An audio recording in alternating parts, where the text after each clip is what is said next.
Welcome to the Talk the Talk Club podcast where I talk about anything and everything. And today I want to discuss the transgender cheerleader who choked out her teammate. What a tongue twister. And before I go into this, I want to say I empathize with both parties.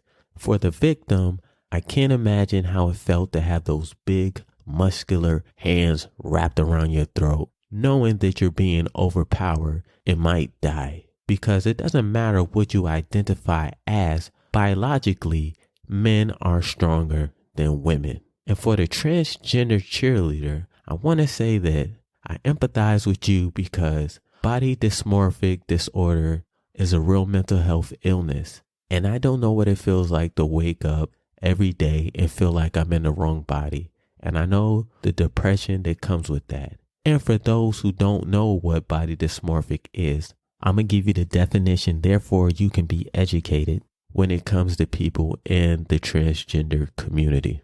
Body dysmorphic disorder is a mental health condition in which you cannot stop thinking about one or more perceived defects or flaws in your appearance. A flaw that appears minor, but you may feel so embarrassed and ashamed that you may avoid many social situations.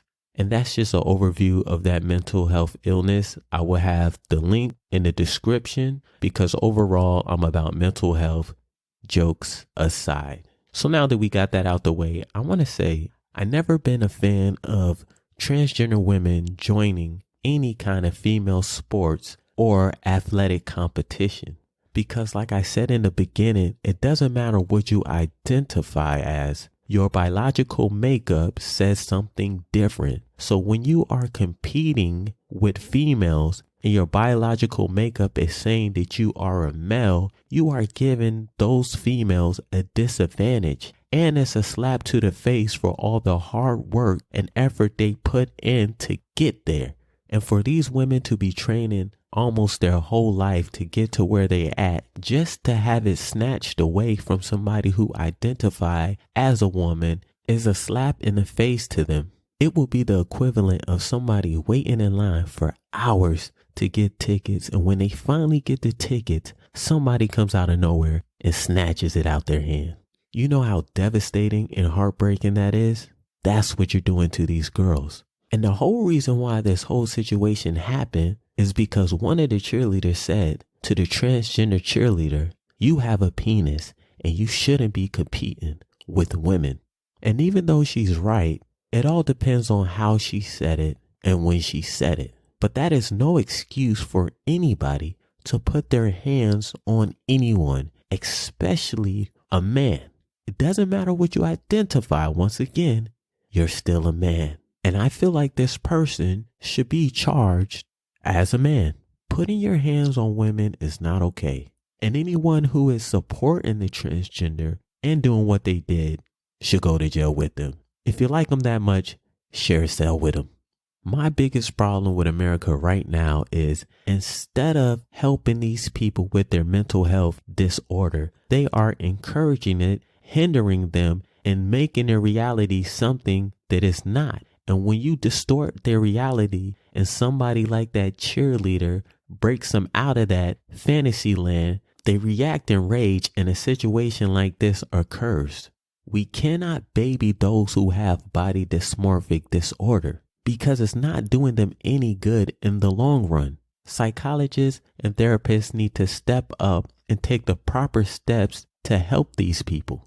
This I feel like, therefore I am movement is detrimental to their health because the more people who keep pulling them out of their false reality, the deeper their depression is going to get. At some point, children have to stop believing in Santa Claus. And at some point, these people need to get help. Because now that you have tricked these people into believing something they're not, they think it's okay to beat on someone they feel is the same sex as them. And I hate to tell you, America, but sometimes how you feel doesn't match your reality. Example, people with depression disorder might feel like everyone around them hates them when that's not reality. It's their reality, but that's subjective. A lot of those people have people around them that love them, support them, and care for them. But because of their mental health illness, they can't see that. Imagine if people who are suicidal adopt that "I feel like, therefore I am" concept. The suicide rates will be at an all-time high. So let's help these people the right way.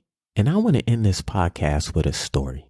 There was an athlete who broke the decathlon record in 1967 and broke numerous records after that. They even named him the world's greatest athlete. Decades later, he came out as a transgender woman. And doing that didn't take away from his achievements or the records he broke, or even the nickname the greatest athlete in the world.